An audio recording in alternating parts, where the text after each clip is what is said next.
తెలుసా యేసయ్యా, చెబుతా నేడు వినవయ్యా, పెడచెవి పెట్టక త్వరపడి వచ్చి రక్షణ పొందయ్యా,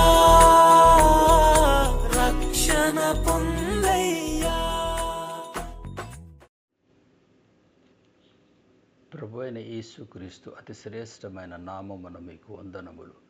పవిత్రమైన బైబిలు గ్రంథమందు యోహాను సువార్త 11వ అధ్యాయము 9-10 వచనములందు యేసు ఇలాగ ఉత్తరమిచ్చెను. పగలు 12 గంటలు ఉన్నవి గదా, ఒకడు పగటి వేళ నడిచిన ఎడల ఈ లోకపు వెలుగును చూచును గనుక తొట్రుపడడు. అయితే రాత్రివేళ ఒకడు నడిచిన ఎడల వానియందు వెలుగు లేదు గనుక వాడు తొట్రుపడునని చెప్పెను. మానవుడు పగటివేళ నడిచిన ఎడల తొట్రుపడడు. అలాగే వాడు చేయు పనులు కూడా వ్యర్థము కావు, ఎందుకనగా వాడు వెలుగు కలిగి ఉన్నాడు.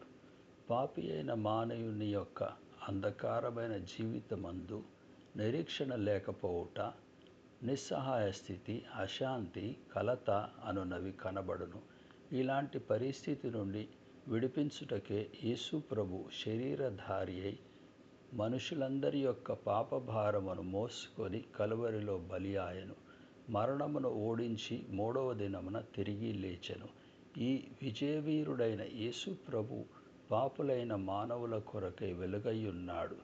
పాపాత్ముడైన మానవుని హృదయమును, జీవితమును, వాని అంతము ఎట్లుండునో అను సంగతులను స్పష్టముగా చూపించు వెలుగు ఆయనే. మానవుని దేవుని సహవాసమునకు నడిపించు వెలుగు ఆయనే. ఎవడైతే ప్రభువైన యేసుక్రీస్తునందు విశ్వాసముంచునో వాడు పాపపు అంధకారము నుండి విడిపింపబడును.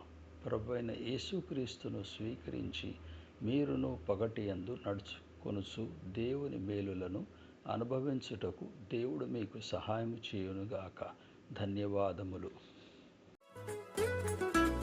దేవాది దేవుడు యేసయ్యా, మానవ జన్మతో వచ్చాడయ్యా. దేవాది దేవుడు